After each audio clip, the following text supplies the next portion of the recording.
Smita Sabharwal car అద్దె నెలకు 63,000 madam. ఈ పొద్దున్న లేస్తే ఆ గిట్టర్ల ఫోటోలు గిటోలతో హల్చల్ చేస్తూ ఉంటుంది. పొద్దున్న లేస్తే నీతులు చెప్తూ ఉంటుంది. ఈమె మొత్తం కరప్షన్ కింగే. ఈమె పోయిన గవర్నమెంట్ ఏం చేసిందట? ఈమె కారు అద్దెకి పెట్టిందట. ఈమె కారులో కారు ఉండగా గవర్నమెంట్ అక్కడ పెట్టంగా ఇంకో కారు పెట్టి నెలకు 63,000 రూపాయలు అద్దె తీసుకుందట. దాదాపు 60 లక్షల రూపాయలు చెల్లించిందట. వ్యవసాయ వర్సిటీ నుంచి 90 నెలల పాటు మొత్తం 56,70,000 చెల్లించిరట. అప్పట్లో సీఎంఓ అదనపు కార్యదర్శిగా స్మితా సబర్వాల్ వర్సిటీ నుంచి అద్దె ఎందుకు చెల్లించారు? ఏజీ ఆడిట్లో అభ్యంతరం, తప్పు జరిగితే సర్కారు దృష్టికి. Vice chancellor. ఇప్పుడు ఏం జరిగింది మరి? ఇప్పుడు ఇదే అగ్రికల్చర్ యూనివర్సిటీలో 100 కోట్ల స్కామ్ జరిగిందట. ఇప్పుడు ఆయన ఎవరున్నారు? మళ్ళా కొంత హానెస్ట్ పర్సన్నే ఇప్పుడున్న గవర్నమెంటు వైస్ ఛాన్సలర్గా నియమించింది. అల్దాస్ జానయ్య గారు ఇప్పుడు వైస్ ఛాన్సలర్గా ఉన్నారు. ఏది ఈ వ్యవసాయ వర్సిటీకి. మరి సార్ మీరు లెక్కలు మొత్తం తేల్చాలా, క్లియర్గా గవర్నమెంట్కి ముందు పెట్టాలా. అవసరమైతే ప్రెస్ మీట్ పెట్టి మొత్తం వివరాలన్నీ బయట పెట్టాలా. ఇంత దొంగలు తయారయ్యారు చూడండి. ఈమెకి ఏం తక్కువైందండి? ఐఏఎస్. ఈమె మంచి జీతము. ఆయన హస్బెండ్ ఆయన ఐపీఎస్ అని కూడా కదా, ఆయనకు మంచి జీతమే. అంటే ఎట్లా ఎగబడ్డారు చూడండి.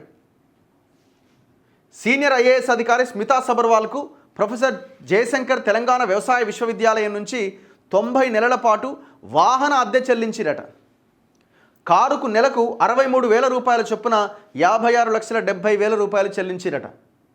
ఆమెకి ఇలా ఎందుకు చెల్లించాల్సి వచ్చిందని ఆడిట్ అధికారులు అభ్యంతరం వ్యక్తం చేసినట్టుగా తెలిసింది. గత ప్రభుత్వంలో ముఖ్యమంత్రి కార్యాలయ సీఎంఓ అదనపు కార్యదర్శి హోదాలో ఉన్న స్మితా సబర్వాల్కు వ్యవసాయ వర్సిటీ నుంచి వాహన అద్దె ఎందుకు చెల్లించారు అనే అంశంతో పాటు ఆర్థిక విధానపరమైన మరో 12 అంశాలపైన కేంద్ర ప్రభుత్వ ఆధ్వర్యంలోని ఏజీ ఆడిట్ అధికారుల బృందం ప్రశ్నించింది. 2024 ఆగస్టు నుంచి డిసెంబర్ వరకు వ్యవసాయ వర్సిటీలో నిర్వహించిన ఆడిట్లో ఈ అంశాలు బయటకు వచ్చాయి. వీటిపైన ఇటీవల జరిగిన వర్సిటీ పాలక మండలి సమావేశంలో చర్చించినట్టుగా తెలిసింది. 12 అభ్యంతరాల్లో ప్రస్తుత పర్యాటక శాఖ కార్యదర్శి స్మితా సబర్వాల్కు చెల్లించిన వాహనం అద్దె విషయంపైన ఆధారాలు ఉండడంతో ఈ అంశం ప్రధాన చర్చకు దారితీసింది. 2016 అక్టోబర్ నుంచి 2024 మార్చి వరకు స్మితా సబర్వాల్కు నెలకు 63,000 రూపాయల కారు అద్దె రూపంలో చెల్లించారు. వర్సిటీ ద్వారా నెల అద్దె తీసుకొని చెల్లించిన ఇన్నోవా వాహనం TS 08 EC 6345. ఈ నెంబర్ కార్కి ట్యాక్సీ ప్లేట్ ఉందట. పవన్ కుమార్ అనే వ్యక్తి పేరు మీద ఉన్నదట. స్మితా సబర్వాల్ నుంచి ప్రతి నెల వాహనం అద్దె రసీదులు రావడంతో వర్సిటీ యాజమాన్యం ఈ డబ్బును చెల్లించుకుంటూ పోయింది. ఎవరికీ నోటీసులు ఇవ్వలే జానయ్య వీసీ. గత సంవత్సరం ఆగస్టు నుంచి డిసెంబర్ వరకు జరిగిన ఏజీ ఆడిట్లో ఆర్థిక విధానపరమైన 12 అంశాలకు సంబంధించి అభ్యంతరాలు వచ్చాయి. వాటిపైన పాలక మండలిలో చర్చించాం. ఆడిట్ అభ్యంతరాలన్నీ వాస్తవమని చెప్పలేం. నిజంగా తప్పు జరిగితే ప్రభుత్వం దృష్టికి తీసుకెళ్తాం. సర్కారు సూచన మేరకు చర్యలు తీసుకుంటాం. ఇప్పటి వరకు ఎవరికీ నోటీసులు ఇవ్వలే. స్మితా సబర్వాల్కు నెలకు 63,000 చొప్పున 90 నెలల పాటు వాహన అద్దె చెల్లించడంపై ఆడిట్ అభ్యంతరాలు వచ్చాయని వర్సిటీ రిజిస్ట్రార్ విద్యాసాగర్ చెప్పారు. బిల్లు పెట్టిందెవరు, దానికి ఆమోదం తెలిపిందెవరు అనే విషయాలపై కూడా పూర్తి స్థాయిలో విచారణ జరిపితే బాగుంటుందని ఆయన వ్యాఖ్యానించడం గమనార్హం.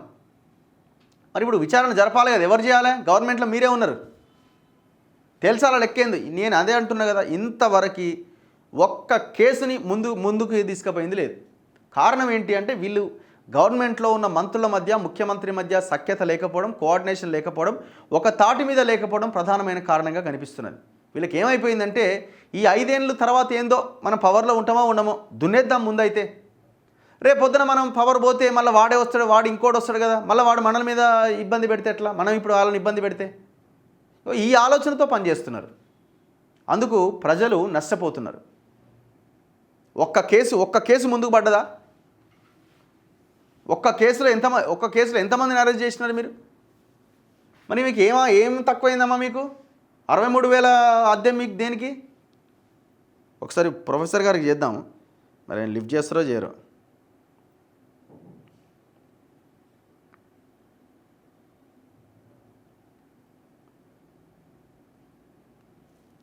డయల్ చేస్తున్న నంబర్ ప్రస్తుతం బిజీ.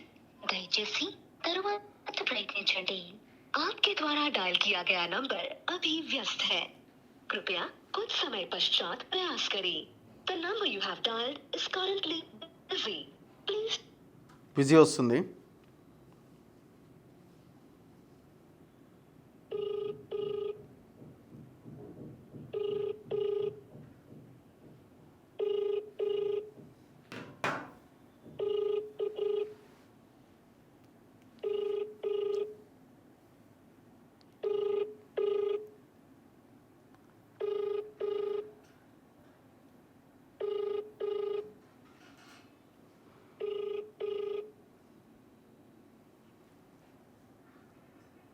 మీరు కాల్ చేసి ఫోన్ లిఫ్ట్ చేయట్లేదు. మేబీ వాళ్ళు లిఫ్ట్ చేయకపోవచ్చు, ఎందుకంటే ఈ ఇష్యూ అంతా నడుస్తున్నది కదా. ఇప్పుడు ఏం క్లారిటీ కూడా ఇవ్వలేరు వాళ్ళు. సో మరి ఆ అభ్యంతరాలని ప్రభుత్వం ముందు పెట్టాలి. ప్రభుత్వం ఇమీడియట్గా దానికి ఒక మరి ఎట్లా విచారణ జరుగుతుందో చూసి వాస్తవాలు చేయాలి. ఈ డబ్బులు మొత్తం రికవరీ చేయాలి, కేసు బుక్ చేయాలి. ఒకవేళ అది ఆమె తప్పు చేసిరని కనుక డిసైడ్ అయితే. దిశలో కూడా ఈ వార్త రాసి చూడండి. ఇక 8 ఏళ్లలో 61 లక్షలు స్వాహా చేసిందని. ఐఏఎస్ స్మితా సబర్వాల్ అధికార దుర్వినియోగం, వ్యక్తిగత వాహనాన్ని ప్రభుత్వానికి అద్దెకిచ్చిందట. నిజం నిగ్గు తేల్చిన కేంద్ర ఆడిట్ సంస్థలు, ప్రభుత్వానికి వ్యవసాయ వర్సిటీ నివేదిక, త్వరలో చర్యలు. 63,000 రూపాయల కమిషన్ అద్దె తీసుకుందట. ఈమె సొంత వెహికల్ ఆ యూనివర్సిటీలో పెట్టి. ఈమె ఒక ఐఏఎస్. మళ్ళా పొద్దున లేస్తే మళ్ళా సూక్తులే.